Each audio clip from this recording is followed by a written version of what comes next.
Ya estamos de regreso y tenemos aquí a la candidata de Unidad Constituyente, la senadora y hasta el martes presidenta del Senado, Yasna Proboste. Yo la mandé por avión, que se había llegado desde Vallenar. Se vino por tierra, ¿no? Sí, me vine por tierra, como muchas veces lo hago entre Valparaíso y mi ciudad. Pero bueno, muy buenas noches, Matilde, Paula, buenas noches, Daniel, Francisco. Muchas gracias por la invitación. Senadora, o Yasna ahora candidata, hace muy pocos momentos Marco Enríquez Ominami acaba de lanzar su cuarta candidatura diciendo la esperanza de un pueblo está amenazada.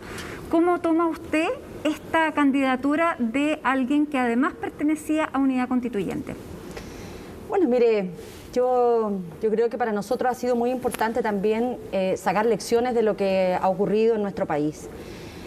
Al menos nosotros lo entendemos. El camino propio lo único que genera es un subsidio inmerecido a la derecha en nuestro país. Yo creo en la unidad de la oposición y nosotros hemos desarrollado un proceso, a pesar de todas las dificultades que se podrían haber presentado, además contra vientos, marejadas temporales en buena parte del territorio nacional. Y yo me quedo con los miles de personas que concurrieron el día de ayer en un proceso participativo, tal como se había definido en Unidad Constituyente, la necesidad de poder establecer un nombre para la candidatura en el mes de noviembre. ¿Qué cree que representa hoy Marco Enríquez Ominami? ¿Podría generar el efecto de que usted no pasara a segunda vuelta, por ejemplo? Mire, nosotros lo que hemos conocido es que el Partido Progresista ha participado durante todo este periodo en las negociaciones para poder tener una lista parlamentaria única de Unidad Constituyente. Desconozco cuáles son las verdaderas razones para que a pocas horas de cerrar este acuerdo finalmente se desista de seguir y de continuar en un pacto en donde además las esperanzas de muchos militantes, hombres y mujeres del Partido Progresista estaban de poder contribuir a un gobierno de unidad constituyente desde el Parlamento. Hay una serie de candidatos y candidatas que se estaban presentando para diputados, para senadores, inclusive también en lo territorial de consejeros regionales. Y yo creo que aquí lo que se abandona es un proyecto colectivo, sin duda. ¿Hay personalismo entonces? Yo lo que creo es que desde Unidad Constituyente hemos hecho un esfuerzo muy importante de avanzar en una lógica mucho más colectiva, más comunitaria, aprendiendo también de nuestros errores, aprendiendo que el camino propio lo que finalmente genera es un subsidio a la derecha. ¿Pero lo ve como una candidatura personalista? Yo lo veo como una decisión que es bien como contradictoria con el proceso con el que hemos estado viviendo. Por un lado se critica el número de participantes en la consulta de Unidad Constituyente y finalmente se opta por un acuerdo a puertas cerradas de los federales de su partido. Yo creo que al menos yo me quedo con el cariño de muchos militantes de base del PRO que en el día de ayer estuvieron participando activamente en la consulta de Unidad Constituyente. Senadora, ¿con esto el Partido Progresista queda fuera de la lista parlamentaria? Mire, en otro espacio están ocurriendo esas conversaciones. Yo no participo directamente de aquello, pero es de toda lógica el que aquí o vamos juntos o hay camino propio. Y creo que al menos los liderazgos han optado por lo segundo. La cifra final de participación la entregaron hoy día, es de 150.000 personas, o sea, más o menos el 1% del padrón electoral votó en la consulta de ayer. ¿Puede ser una victoria pírrica para usted haber ganado en esas circunstancias con una participación tan baja? Son condiciones bien distintas de la que uno puede, porque uno lo compara con ¿qué? Con la decisión entre cuatro paredes de un partido que nomina a un candidato, o lo compara con una primaria legal, y son condiciones muy distintas. En la primaria legal tuvimos más de 16.000 mesas que representan cerca del 37% de las mesas que se establecen en un proceso normal. En el caso de nuestra consulta ciudadana no fueron más de un 2% de las mesas. Le hago otra comparación, por ejemplo, cuando la Concertación, que son básicamente los mismos partidos, hicieron una primaria el año 99, que fue la primera en Chile, fue 1 millón de personas a votar esa primaria, que era también organizada por los partidos fuera del CERVEL. Hoy día son 150.000. ¿Da cuenta eso de la decadencia que ha tenido este sector político en ese tiempo? Pero también en condiciones bien distintas. En ese momento no existían primarias legales. Este era el mecanismo de consulta, con un periodo mucho más grande de participación. Esta experiencia de consulta se montó en 4 semanas con una serie de dificultades, y cuando uno dice, mire, yo lo que me quedo es con la convocatoria que se hizo, y cuando nosotros decimos, al menos nuestra candidatura trasciende lo que uno representa como militante de un partido, Hoy día veía los datos de una destacada periodista y decía, mire, los militantes de la democracia cristiana son poco más de 33.000 y los votos que yo obtuve fueron casi 3 veces eso. Y esa fue la señal también que quiso dar cuando decidió no estar en la sede de la democracia cristiana, ni para el lanzamiento de su candidatura, ni anoche, sino que estar en Vallenar, en una actividad ciudadana. ¿Usted no quiere quedar amarrada con el Partido Demócrata Cristiano? No, mire, no se trata de eso, se trata de que esta candidatura es a partir de lo que uno es, a partir de nuestro origen, a partir de lo que nosotros también queremos representar en un próximo gobierno. Claro, pero usted también es militante demócrata cristiana y dirigente por mucho tiempo. ¿Esa parte no la quiere enfatizar tanto? No, pero no tiene que ver con eso. De hecho, en el día de ayer públicamente he agradecido en el acto ciudadano de la Plaza de Armas de Vallenar a nuestra presidenta Carmen Frey, a la presidenta también de Ciudadanos, que fue un partido joven que nos acompañó desde muy temprano en este proceso. Con mucha generosidad, sin pedir nada a cambio, con mucho compromiso, y nosotros siempre lo hemos destacado, pero obviamente esta es una candidatura que además es muy representativa de lo que nosotros hemos sido durante todo este tiempo. Senadora, en ese sentido, ¿cómo va usted a hacer para atraer al electorado socialista? Y se lo pregunto porque ya es un hecho, digamos que muchos ya fueron a votar por el diputado Boric en la primaria legal, y también porque la dinámica que hay, por ejemplo, en la convención, que es un espacio tan importante, es de mucha sintonía entre el Frente Amplio y el Partido Socialista. Bueno, mire, yo creo en que nosotros tenemos que ser capaces de tener una fuerza mayoritaria, con mucha lealtad, con unidad de propósito, y en eso nosotros vamos a trabajar incansablemente como lo hemos hecho durante toda nuestra trayectoria política. ¿Lo ve difícil, senadora? ¿Lo ve como cuesta arriba? Nosotros hemos planteado ya desde nuestros espacios, los que nos hemos desempeñado, en este último particularmente en el Senado, en donde hemos tenido esta capacidad de generar una unidad muy amplia, una unidad además que tiene mucha claridad respecto de los propósitos que tenemos que llevar adelante, y en ese sentido no tenemos ninguna duda en que el Partido Socialista no solo está comprometido, sí, esto forma parte de la lealtad que el Partido Socialista siempre ha tenido al participar de un proceso como este. ¿Usted se siente apoyada por el mundo socialista? No por la dirigencia, digo por el mundo socialista. ¿Se siente apoyada por ello? Absolutamente. Nosotros tenemos una relación de largo tiempo, siempre, con el Partido Socialista, con mucha gente de base del PRO, del Partido por la Democracia, incluso al Partido Radical. Se lo pregunto porque en el debate usted le preguntó a la candidata Paula Narváez si dijo, yo voy a apoyar completamente si eres tú la que gana, pero quiero saber si va a ser de la misma manera. ¿Por qué se lo preguntó? Tenía la duda, ¿no? Bueno, porque me pareció que era una pregunta interesante en ese momento. ¿Y ahora ya no tiene la duda? No, en absoluto. Ella fue además muy clara en eso. Francisco. Buenas noches, felicitaciones. Hola, buenas noches, por el muchas triunfo. Gracias. Mi pregunta inicial me gustaría preguntarle dónde se va a instalar Yanna Proboste en el cuadro electoral que se nos viene hacia adelante. Uno podría imaginarse que se busca la equidistancia y que por lo tanto es una especie de la vuelta a los 3/3, donde en el fondo la candidatura de unidad constituyente, como quien dice, está entre la candidatura de la centroderecha y la candidatura de la izquierda. Otra posibilidad es ir a disputarle el voto a Gabriel Boric y tratar de sumar a toda la oposición, como ha tratado usted, y mostrarle a toda la oposición de que usted es mejor que Boric. Son dos alternativas distintas que paradójicamente de cierta forma riman con la historia de la democracia cristiana, porque la candidatura de Eduardo Frei el año 64 fue un poco de la equidistancia, la candidatura de Radomiro Tomic fue a disputarle el voto a Salvador Allende más hacia la izquierda. ¿Dónde se va a ubicar Yanna Proboste? La candidatura de unidad constituyente que represento hoy día tiene un horizonte de mirar a nuestro país. Eso es lo que nos motiva además a estar en este proceso, y nosotros vamos a mirar al conjunto de ciudadanos y ciudadanas que se sienten interpretados por las demandas en que hoy día seamos capaces de avanzar en una reconstrucción para sanarnos después de concluir un mal gobierno, después de tener un impacto tan complejo para las familias, en la pérdida de empleo, en recuperar la economía, en avanzar definitivamente a tener un modelo socioambiental que supere esta lógica de modelo neoliberal que ha generado tanta desigualdad en nuestro país. Por lo tanto, nosotros no nos situamos respecto de ir a disputar un electorado en particular de un candidato. Nosotros vamos por la conquista ciudadana que se siente representado también por la candidatura de unidad constituyente. Pero yo me imagino que su candidatura, como todas las candidaturas en el mundo, tienen que tener un cierto eje donde se instala. Porque ¿sabes lo que pasa, Francisco? Que de verdad estos datos son bien reveladores. Cuando uno dice, mira, yo milito hace muchos años, desde los 14 años, en la democracia cristiana. La democracia cristiana tiene poco más de 33.000 militantes y yo obtuve más de 85.000 votos en esta consulta ciudadana. Es decir, nosotros tenemos esta capacidad de convocar más allá de lo que podamos convocar, inclusive en unidad constituyente, y es cómo somos capaces de convocar a este mundo independiente que se siente llamado también a ser partícipe de las transformaciones en libertad, en justicia, en tranquilidad. Yanna, cuando ganó Orrego a Karen Oliva, en el fondo hizo Carmen Frey, la presidenta del partido, un discurso bastante duro diciendo que aquí se muestra que el camino es el camino democrático contra aquellos que quieren destruir todo.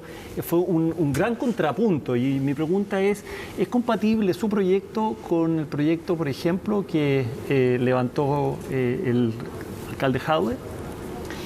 Yo escuché en el día de ayer también con mucha atención, antes de salir desde mi casa a la Plaza de Armas, el discurso de nuestra presidenta Carmen Frey. Y fue un discurso que a mí me interpretó mucho, porque es un discurso además muy ciudadano, muy convocante de la ciudadanía, y que es el espacio en el cual nosotros vamos a desempeñar todo nuestro esfuerzo. Nosotros vamos a representar los anhelos que hoy día, no solo el mundo de unidad constituyente, no solo los partidos políticos que conformamos unidad constituyente, sino también en el ejercicio más claro en que tenemos que avanzar a la unidad social. Que no me ha contestado. A la unidad social. ¿Es compatible su proyecto con el del Partido Comunista? Bueno, ellos están en otro pacto. Ellos han fusionado sus proyectos con la candidatura de Gabriel. En lo que nosotros estamos viendo cómo hacemos compatible también las iniciativas, las propuestas que planteó en esta etapa tanto Paula como Carlos en esta etapa. Senadora, bueno, usted dice desde el punto de vista también de la responsabilidad fiscal, porque nosotros tenemos compromisos que hemos tomado y que nos parece muy importante. Vamos a hablar de eso también. Senadora, usted dice que votó mucho más que la militancia y que quiere ser una candidata amplia, transversal dentro del espectro que está.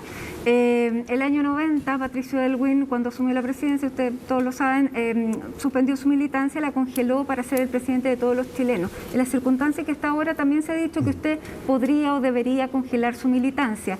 ¿Lo va a hacer?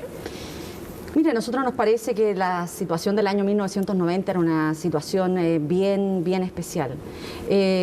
Yo no he sido parte de la reflexión y de la deliberación más profunda respecto de este tema. La gente a mí me conoce por lo que soy, por ser una mujer trabajadora, comprometida. La gente que habitualmente está con nosotros sabe perfectamente en dónde uno se ubica y que es capaz de trabajar con decisión en la unidad. Mire, a mí me han dicho hace mucho tiempo esto de que bueno, pero es demócrata cristiana, pero también mucha gente sabe lo que uno es y lo que uno piensa. Y a mí me parece que eso también da cuenta de una integralidad de lo que uno representa. Lo digo porque me acordaba esta mañana cuando algunos compañeros en la universidad, cuando se presentaban a la Federación de Estudiantes, querían esconder a la polola y decían, mire, yo prefiero ser soltero en la etapa de campaña. O sea, uno dice, uno no puede esconder lo que es.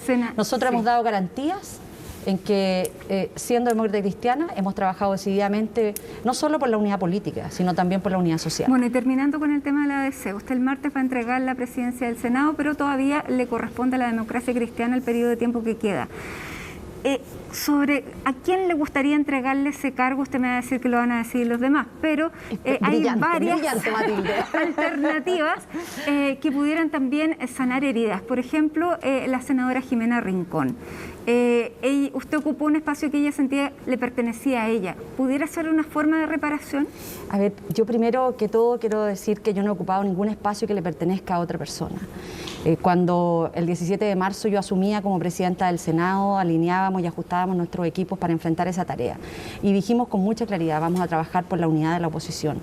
Cuando, después de conocidos los resultados de las elecciones de mayo de convencionales constituyentes, el presidente de ese entonces de la democracia cristiana me llama para pedir que yo fuera candidata, era un día miércoles.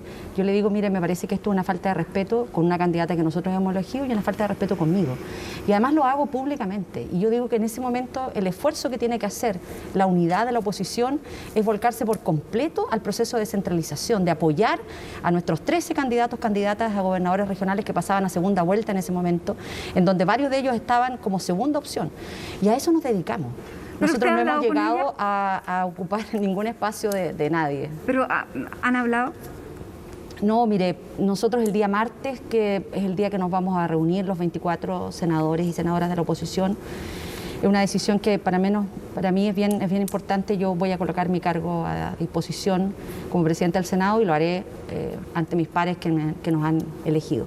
Y esta es una decisión que vamos a tomar colectivamente. Senadora, ¿cómo va a votar el cuarto retiro de los fondos de pensiones?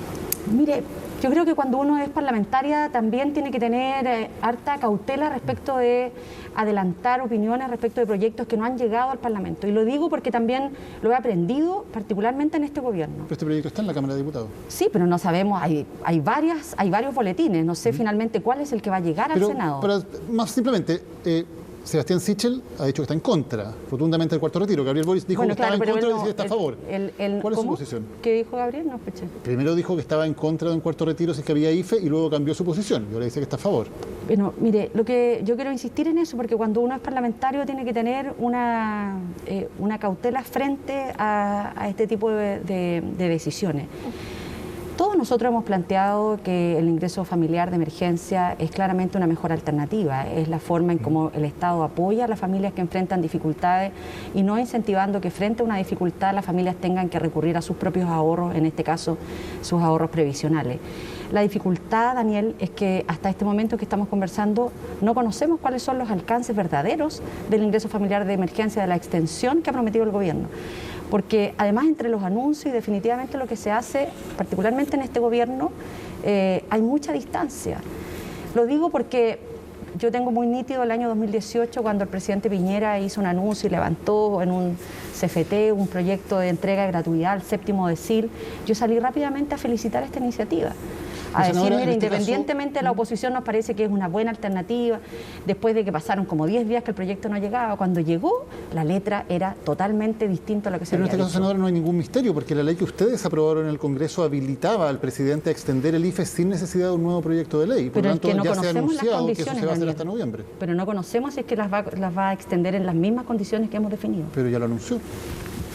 ¿Y usted lo ha visto? ¿Lo ha visto publicado en el Diario Oficial? Porque a lo mejor usted tiene más información de la que yo tengo. Yo digo que la ley que ustedes aprobaron habilita al presidente a extender el IFE. Sí, pero eso obliga igual que él tiene que sacar un decreto y eso tiene que estar publicado. Y nada de eso ha ocurrido. ¿Tiene alguna duda de que eso vaya a ocurrir? Nada de eso ha ocurrido. Entonces, le digo que a partir de la propia experiencia que uno tiene, espero ver primero el documento, el texto, si es que esto es fiel reflejo de lo que habíamos aprobado. Senadora, ¿qué le dice a usted el hecho de que Nicolás Aguirre, Rodrigo Valdés, Joseph Ramos, Ricardo French Davis, o sea, estamos hablando, Mario Marcel, presidente del Banco Central Socialista, digan que el cuarto retiro es una política completamente regresiva que afecta severamente a los más pobres porque por una parte genera inflación, por otra parte aumentan las tasas largas del país y porque finalmente la mitad de los recursos que se saca es del quintil más rico?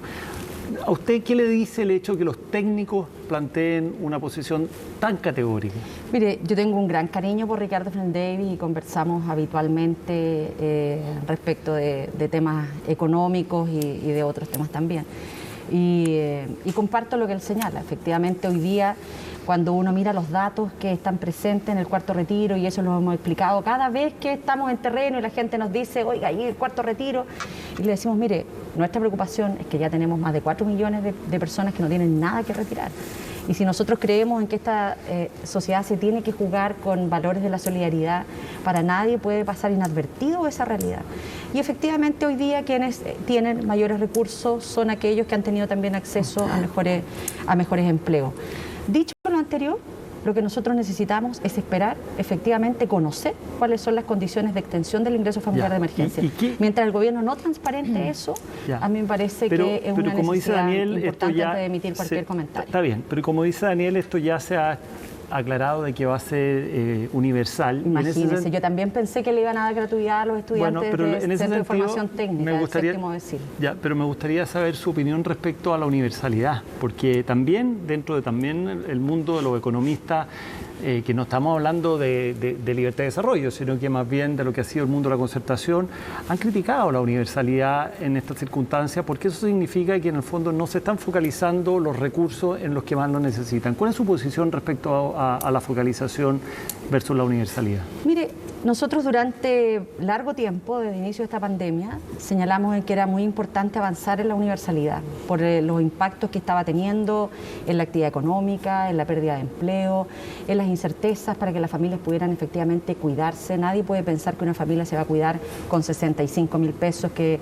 se le entregaban a algunas familias de nuestro país. Si la pregunta es más bien si el ingreso familiar de emergencia tiene que continuar por siempre, nosotros hemos señalado en que no, que es un ingreso que tiene que ir disminuyendo en la medida en que se vayan generando condiciones de mejoras en la recuperación del empleo, que es algo que hasta el día de hoy no estamos viendo. Hay datos que son muy reveladores de cómo hoy día comienzan a generarse en nuestro país situaciones que son muy complejas y que muchas veces desde la élite no necesariamente se ven con mucha nitidez.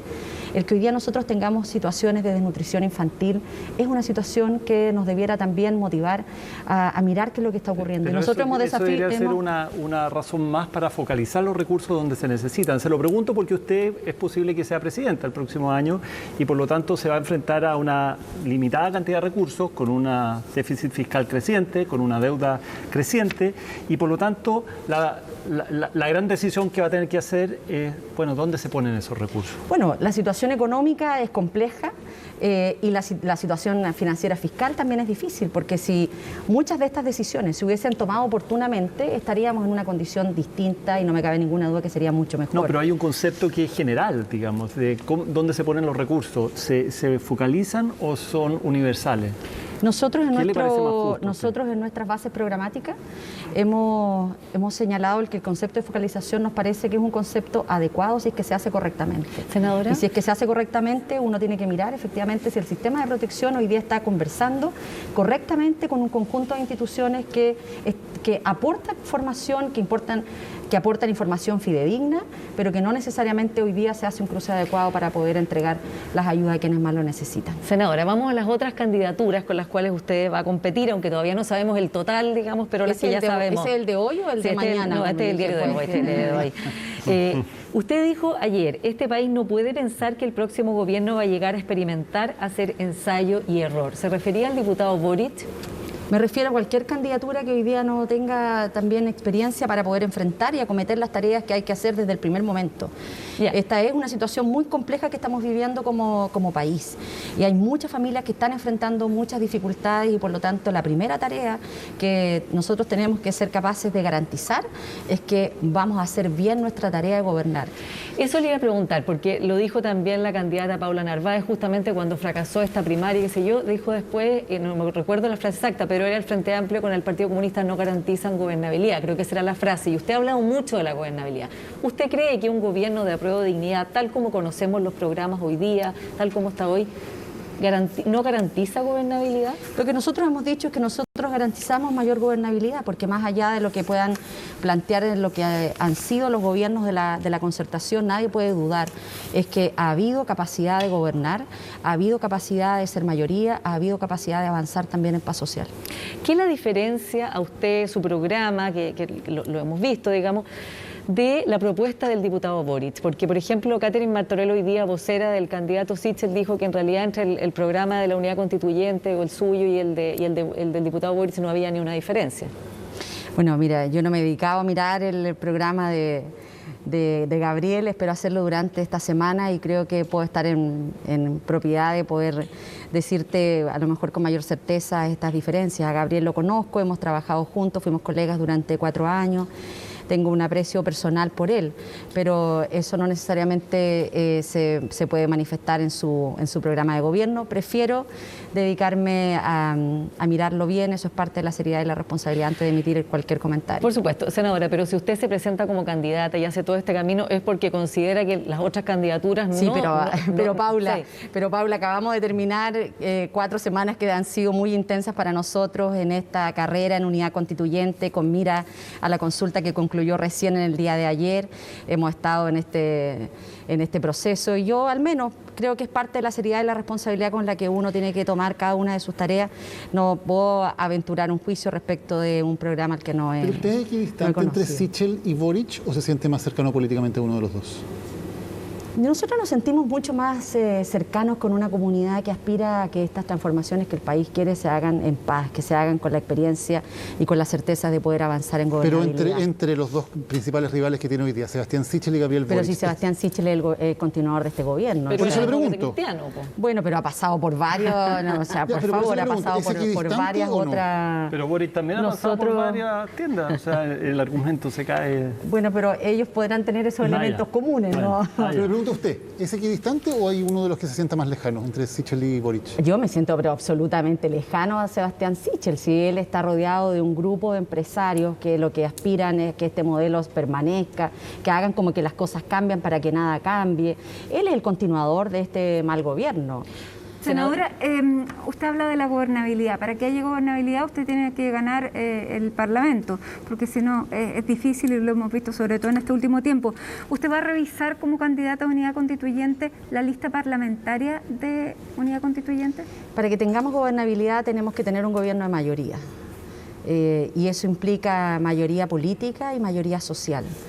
Yo creo que hoy día en los tiempos que estamos viviendo, una mirada muy estrecha es pensar que esa mayoría solo se obtiene pensando en un número determinado parlamentario.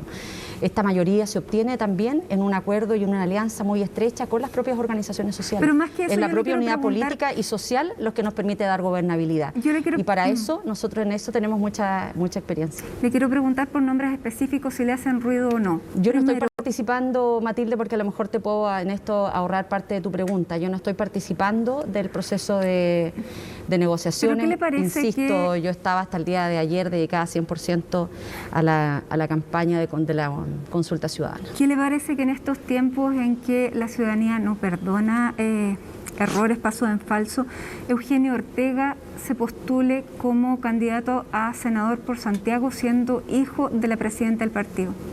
¿Y a usted le parece que solo por esa condición impediría que él fuera candidato o candidata? No sé cuáles son sus méritos políticos dentro de la ADC.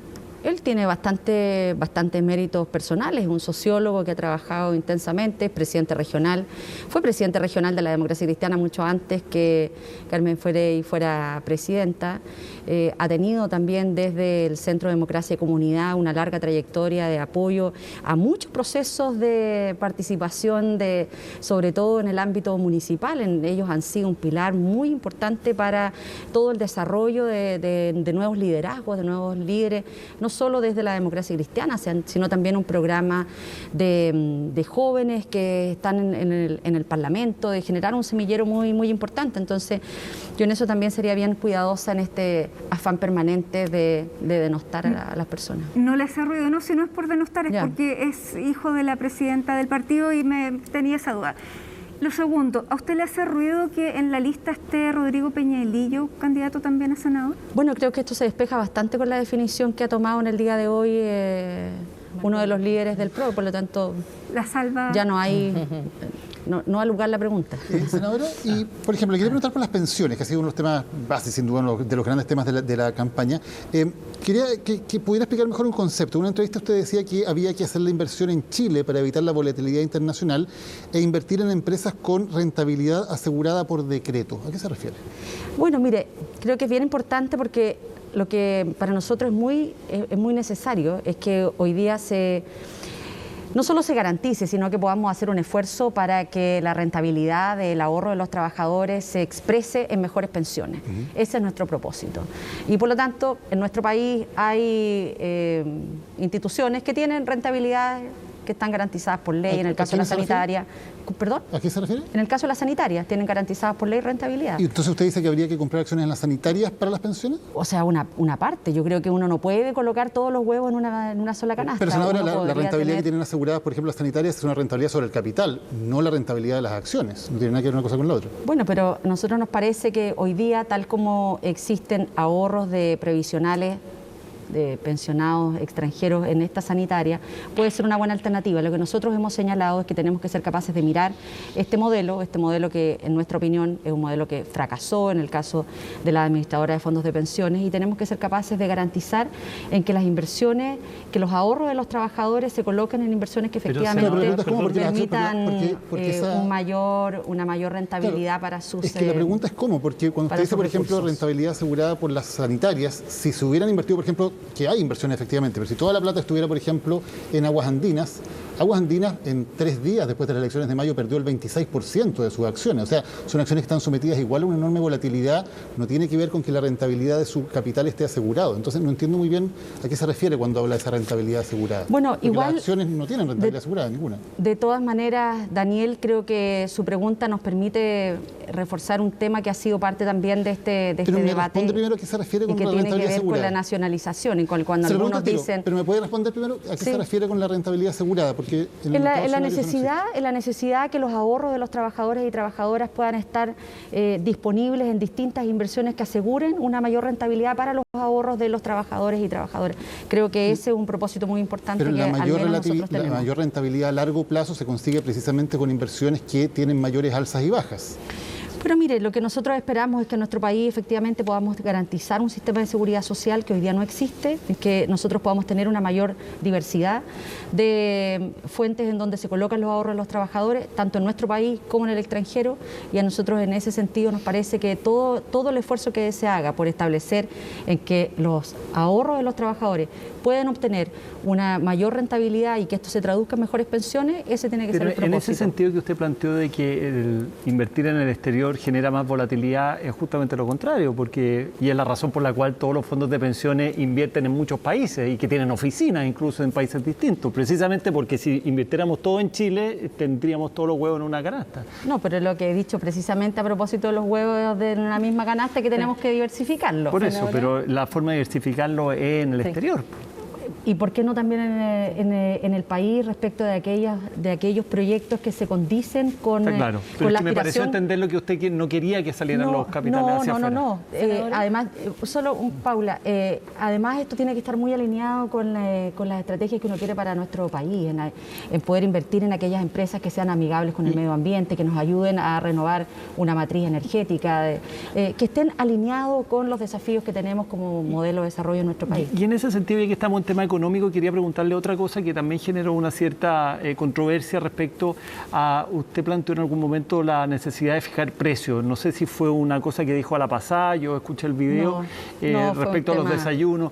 ¿Cuál es su posición respecto? Eso lo dije después de un viaje que había hecho en esta gira y que yo dije, me ponen un Nescafé. Me ponen un sobre Nescafé que vale 100 pesos y me cobran 10.000 pesos por el desayuno. Exacto, no puede ser. Entonces, pero una eso... rodaja de queso, de una rodaja de queque que uno lo compra en el supermercado. A eso me refiero, a terminar en esta lógica del abuso. No, pero por eso es que le pregunto, porque esto puede haber sido una anécdota y es bueno que lo aclare aquí, digamos, pero en el fondo hay muchos países que han buscado una forma de combatir la inflación o combatir a través de la fijación de precios y cuyos resultados han sido nefastos en todos los países. Francisco, mira, ese era el propósito de esto. De hecho, cuando lo conversamos, estábamos en un espacio muy coloquial, había una persona que estaba grabando, pero era una reunión interna nuestra. Y yo digo, a propósito de esta situación de abuso respecto del precio del kilo de pan, entonces yo digo, ¿cómo es posible a una familia que tenga que pagar 1.700 pesos por un kilo de pan? Y el que estaba grabando me dice, yo tengo una panadería, yo tengo una masandería y sabe que a mí me han subido el precio de la harina. Entonces tiene que ver con una cadena. ¿Y cómo se combate el abuso a su juicio? Avanzando también con el apoyo que, en este caso, él era un pequeño empresario y él nos decía, mire, si yo comprara solo con boleta, podría tener un precio menor, pero tengo que comprar con factura. Hay una por favor, Francisco. Pero está bien, pues si el decano tiene aquí... No, aquí somos todos iguales. Oye, pero ese café está mejor que el Nescafé. Senadora, usted es la única candidata mujer hasta ahora. ¿Hay un machismo estructural en los partidos, como decía Daniel al principio? Bueno, escuché el test de Daniel y estoy absolutamente de acuerdo con él. Creo que hay una hegemonía masculina que es muy fuerte y comparto lo que él señalaba. No conozco el detalle de la lista parlamentaria, pero hoy día cuando me vine por tierra pasé por La Serena y me comentaba una amiga con la que nos saludamos ahí, me decía, bueno, aquí llevamos puros hombres en esta región. Y en ese sentido, senador, ¿usted haría una ley de cuotas, no como ahora que es de candidatura, sino de electibilidad, como es, por ejemplo, fue la ley de paridad en la convención? Pero absolutamente, Paula, mira, si uno tuviera tiempo, yo sé que los espacios televisivos son siempre súper breves y a mí se quejan en mi equipo porque me encanta contar historias y soy como larga para hablar, pero mira, cuando nosotros cuando se planteó la ley de cuotas, en un momento determinado, esa ley de cuotas era letra muerta, porque habían metido una indicación entre gallos y medianoche, sin que se discutiera, en donde decía que si Daniel y Francisco hacían una primaria, quedaban eximidos de cumplir la ley de cuotas. Entonces bastaba que ellos se pusieran de acuerdo para que la ley de cuotas quedara la ley en letra de cuotas muerta. que tenemos hoy día, que es de candidaturas. Esta ley de cuotas. Entonces nosotros tuvimos que hacer una fuerte arremetida en esto, una fuerte arremetida que además fue muy transversal. Y eso permitió, yo me recuerdo que nosotros después de esto tuvimos una conversación en Cerro Castillo por un tema de educación, nada que ver.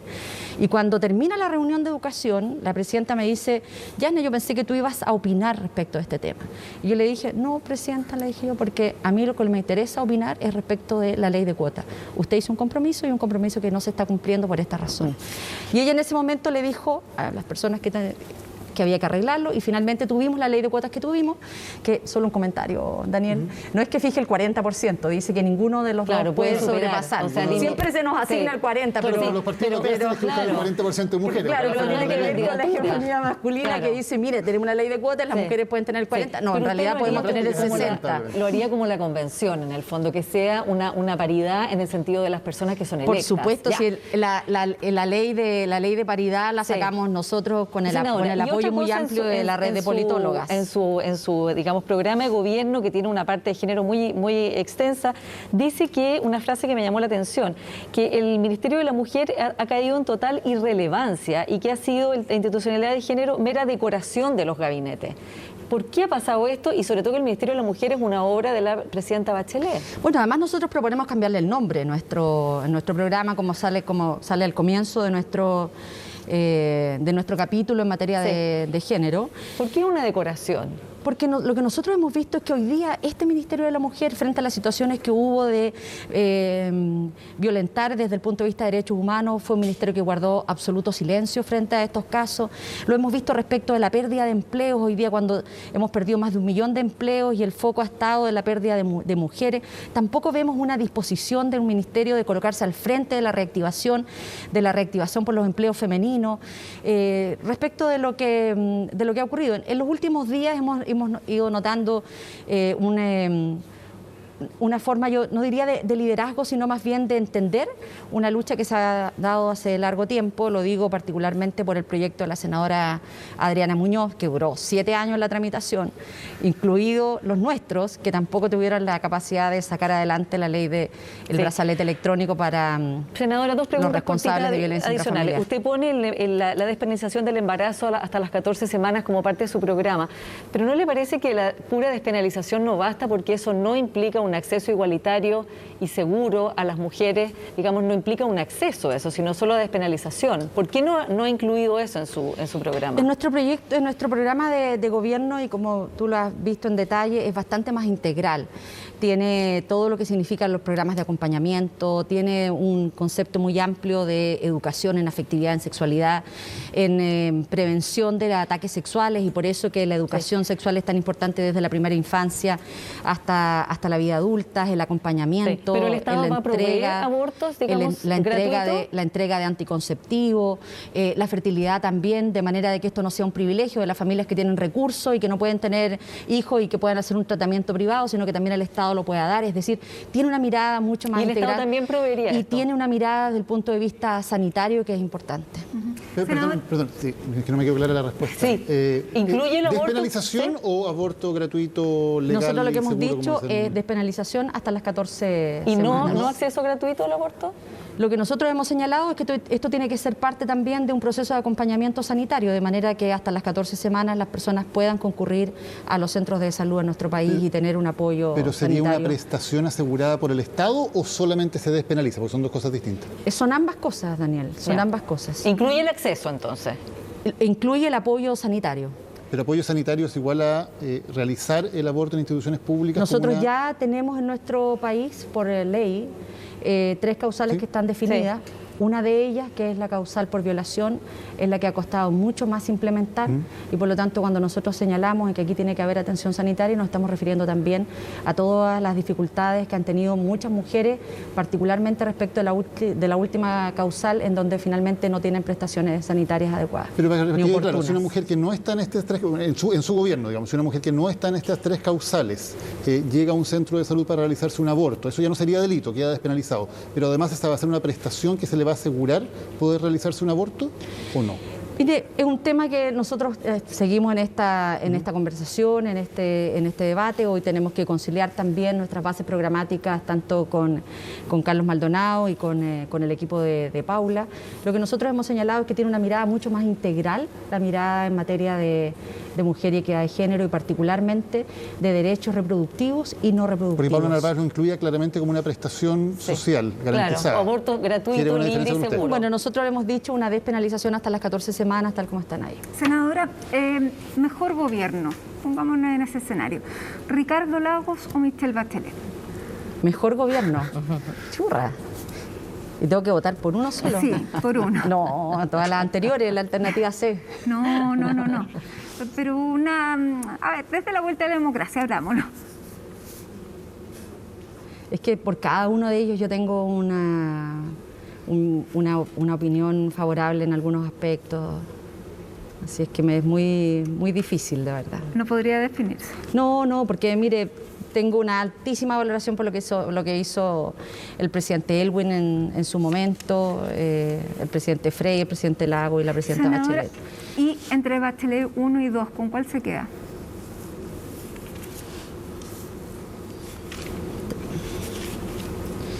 Mira, es que tienen ambas cosas buenas y ambas cosas malas. Ya, pero... Te puedo decir las cosas buenas del primer gobierno y las cosas malas de... puedo decir lo bueno de Bachelet 1 y 2 y lo malo de... Bachelet 1 o 2. Yo diría que lo bueno de Bachelet 2 fue la gratuidad en la educación superior, el esfuerzo, y lo malo de Bachelet 2, un proceso de municipalización por equipos que no conocían la realidad educativa. Ya, no me lo dijo. Esta derrota de Paula Narváez tenía para muchos también la derrota del bacheletismo. ¿Usted lo asimila así? No, para nada. No, la presidenta Bachelet cumplió su etapa, los resultados de Paula no tienen nada que ver, no pueden ser atribuibles a la presidenta Bachelet. Paula Narváez dijo ayer, cuando admitió su derrota, que esta consulta ciudadana se debía a su propio esfuerzo, al de ella, a su, digamos, intencionalidad que fue bien marcada. Algunos la califican de porfía, bueno, pero eso, dijo, le daba a usted la legitimidad para erigirse como candidata. ¿Usted cree que eso fue así? Mire, yo recuerdo haber conversado con Paula Narváez un día sábado, me puedo equivocar en la fecha, 10 de julio, no sé si conversamos personalmente y claro, ella venía hace muchos días, semanas, planteando el tema de la primaria. Yo me recuerdo haberle dicho, Paula, ¿y por qué no haces tú la primaria con Carlos Maldonado? Yo en ese momento seguía la idea de por qué tenía que ser yo la candidata. Esto además refuerza el que nosotros no hemos ocupado ningún espacio de otra persona. Y ella insistió mucho en que una primaria entre los dos no tenía el impacto que se requería. Recuerdo muy bien esa conversación porque fue un día sábado en donde yo habitualmente en la tarde yo me iba a mi casa al norte y me quedé para juntarme con ella y me fui muy tarde. Y después durante la semana estuvimos el día miércoles, que fue 15 de agosto, acompañando al gobernador de Arica, a Jorge Díaz, que asumía como gobernador. Y después conversando con alcaldes y comunidad. Me acuerdo que esa noche fui al Valle de Utah y la comunidad, una comunidad campesina, terminó diciendo usted tiene que ser nuestra candidata, y esto se comenzó a repetir en cada una de las comunidades y no fue sino hasta los resultados del día domingo, cuando nosotros dijimos, bueno, aquí tenemos que ser capaces de generar un espacio distinto y convocar a aquellos que no se sintieron convocados entre Chile Vamos y Apruebo Dignidad. Yo creo que cada uno ha contribuido en en un espacio distinto, o podríamos poner todos hemos sido contribuyentes a una decisión como la que se ha dado a partir del apoyo ciudadano. Senadora, y ahora que usted es la candidata única de Unidad Constituyente, ¿espera recibir el apoyo explícito de Michelle Bachelet, de la expresidenta? De todos quienes han sido líderes de nuestra coalición durante tantos años. Claro, pero le pregunto específicamente por la presidenta Bachelet. ¿Esperaría un gesto de ella tal como lo tuvo en su momento con Paula Narváez? Mire, yo entiendo que ella está en una responsabilidad hoy día muy, muy distinta. Me imagino que igual sigue de cerca el acontecer de lo que ocurre. Hasta este momento no he tenido ningún mensaje de parte de ella. Una pregunta chiquitita. ¿La llamó Carlos Maldonado? Porque hasta la mañana no la había llamado. Mira, y revisé mi WhatsApp y tampoco he tenido mensajes, pero he tenido mensajes de otros radicales de su mesa. Yo creo que eso también, Matilde, nos ayuda al deporte, porque cuando uno hace deporte sabe ganar y sabe perder. Senadora, usted ha dicho que en el fondo un gobierno de unidad constituyente, un gobierno suyo, en el fondo va a garantizar la gobernabilidad del país. Y mi pregunta es, ¿cómo se enfrenta situaciones complejas como las que está viviendo nuestro país? Y más allá del diálogo, porque el diálogo es una parte, pero el poder del Estado siempre es detentar, digamos, la fuerza de una forma proporcional, justa, etcétera. ¿Cómo se enfrenta desde los desmanes de la Plaza Italia a la violencia y el terrorismo de la Araucanía, si es que usted es presidenta? Bueno, usted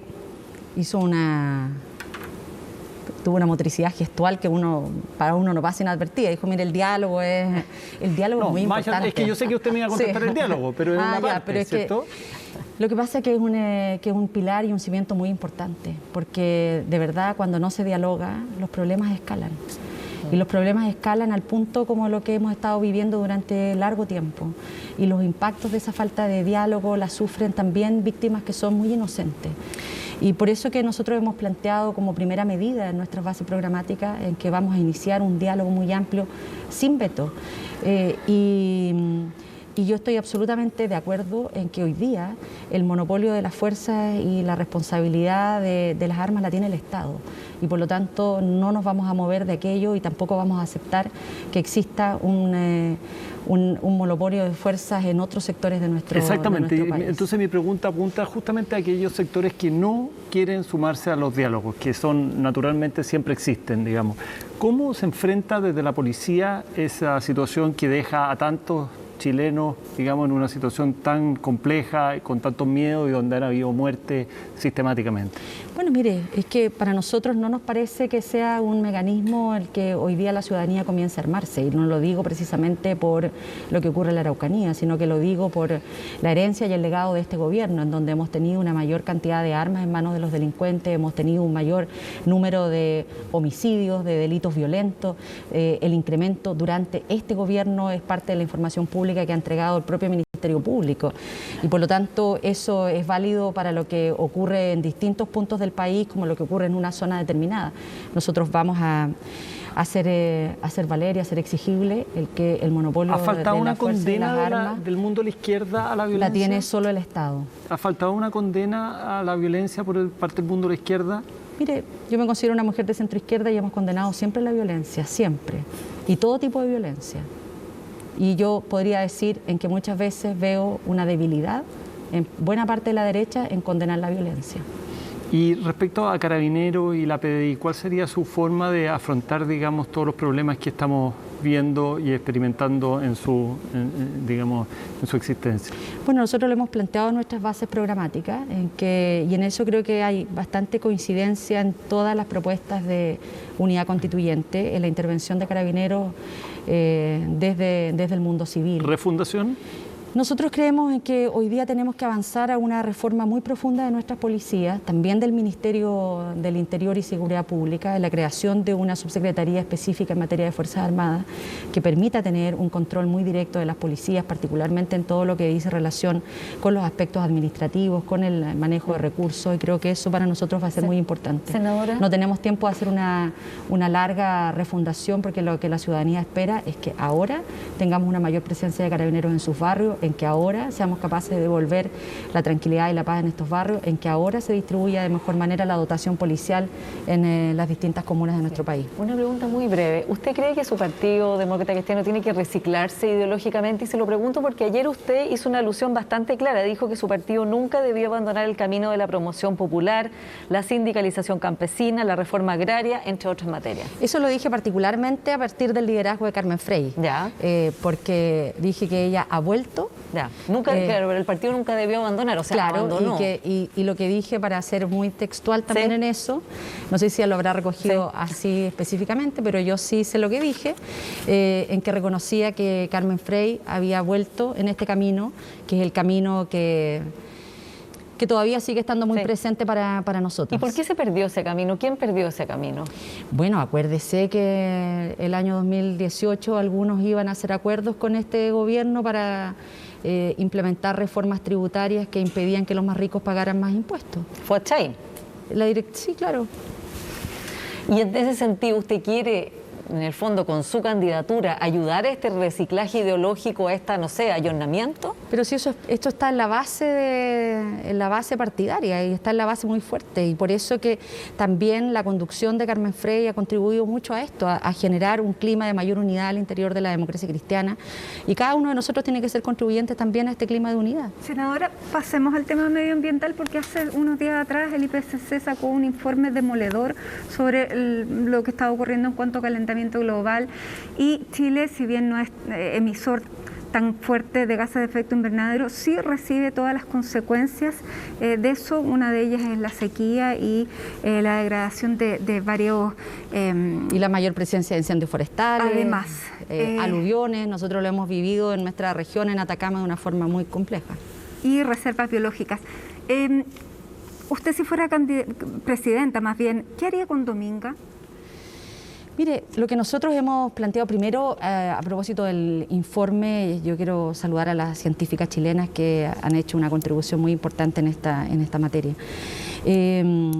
Lo que nosotros hemos planteado respecto de institucionalidad medioambiental es que vamos a fortalecer las competencias del Servicio de Evaluación de Impacto Ambiental, además de la necesidad de poder territorializar estas decisiones. No hay ninguna razón de mantener un comité de ministros. Si nosotros nos retrotraemos a la decisión de Dominga del año 2017, en donde el Consejo Regional rechazó esta iniciativa y después un Consejo de Ministros intentó revertir esta decisión, creo que eso da cuenta en que hoy día nosotros tenemos que hacer un mayor esfuerzo en que estas decisiones sean regionales. Lo digo porque Dominga no es el único ejemplo.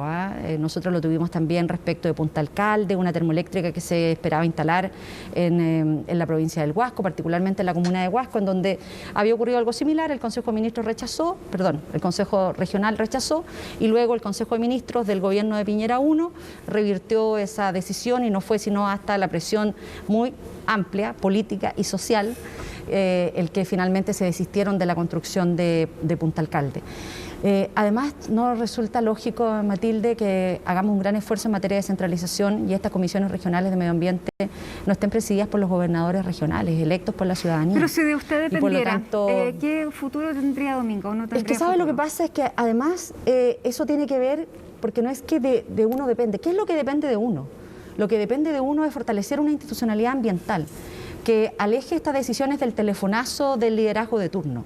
El fortalecer institucionalidad ambiental significa también dar garantías en que los procesos de inversión se pueden realizar independiente de los liderazgos de turno, teniendo reglas claras, y lo que nosotros hemos señalado es que es necesario hacer cada vez más cercano estas decisiones al territorio en donde estos impactos se generan. Depende de los gobiernos. La decisión final la toman los consejos de ministros, obviamente una decisión política. Bueno, por eso Daniel ha planteado que uno tiene, por eso acabo de decir que nuestra idea es eliminar el Consejo de Ministros y dejar esto radicado en los territorios. Pero hoy día el proyecto Dominga depende del Consejo de Ministros. Si no se decide en este gobierno, se va a decidir en el siguiente. Si usted es presidenta, ¿cómo va a votar su Consejo de Ministros? Acabo de decirlo, Daniel, nosotros está en nuestras bases programáticas que vamos a hacer desaparecer el Consejo de Ministros y vamos a territorializar estas decisiones. Pero eso me imagino que es para los proyectos a futuro, no para el proyecto que tienen que votar ahora. Y le vamos a entregar esta facultad de presidir este Consejo Regional a los gobernadores y gobernadoras regionales en cada uno de los territorios. Pero para un proyecto como Dominga, que está en la última fase, ¿también va a regir esta nueva institucionalidad? Me imagino que no, que tendrá que hacerse con la actual. Pero mire, nosotros no tenemos ninguna duda en que este es un mal proyecto. Esta es una zona muy importante para nuestro, no solo para nuestro territorio, es una zona muy importante para el planeta. La biodiversidad que existe ahí, el esfuerzo que han hecho además durante mucho tiempo pequeños pescadores y pescadoras artesanales, desde Isla Pájaro hasta la caleta Chañaral de Aceituno. La caleta Chañaral de Aceituno es un sector que está en la región de Atacama. Aquí lo que se trató de buscar también era invisibilizar la definición de organismos técnicos como la CONAF, que se oponían permanentemente a esta iniciativa. Señora, hemos hablado de los gobiernos de la Concertación, usted ha destacado los gobiernos de Elwin, de Frey, de Lagos, los gobiernos de Bachelet. Cuando usted escucha el lema, no son 30 pesos, son 30 años, ¿qué le parece? ¿Le parece justo? No, yo lo he dicho además públicamente en intervenciones en el propio Parlamento. Durante mucho tiempo la derecha estuvo subsidiada en el Parlamento con el sistema binominal y todos los esfuerzos que se han hecho durante largo tiempo tenían ahí una muralla que era muy difícil de poder resolver. Pero gobernaban ustedes en gran parte de ese periodo. Pero una buena parte de estas iniciativas, transformarlas, requerían de leyes de quórum calificado, en donde la derecha nunca daba el apoyo. Mire, solo quiero colocar algunos ejemplos en materia educacional. Desde la LOCE, que se hicieron desde que asumió el ministro de ese entonces, Ricardo Lagos, en educación, hizo esfuerzo por cambiar la LOCE, nunca estuvieron los votos disponibles. Pero el CAE, por ejemplo, senadora, el CAE, por ejemplo, que lo hizo el gobierno de la Concertación. Bueno, pero el CAE, Daniel, cuando se llevó adelante, era una forma de buscar una alternativa, de abrir una alternativa de financiamiento a muchos jóvenes que no tenían otra opción. ¿Y fue un error? Hoy día, mirado retrospectivamente, por cierto, cuando uno tiene ya otros instrumentos como la gratuidad, no tiene razón de poder existir un endeudamiento como el que ha existido durante este tiempo para las propias familias. ¿Fue un error hacerlo a través de los bancos? Fue un error hacerlo a través de los bancos, fue un error tal vez haberlo mantenido durante tanto tiempo en condiciones muy desmejoradas respecto del Fondo Solidario. El Fondo Solidario desde hace largo tiempo tenía condiciones que eran mucho más amigables, más asequibles para los Una pregunta estudiantes y sus familias.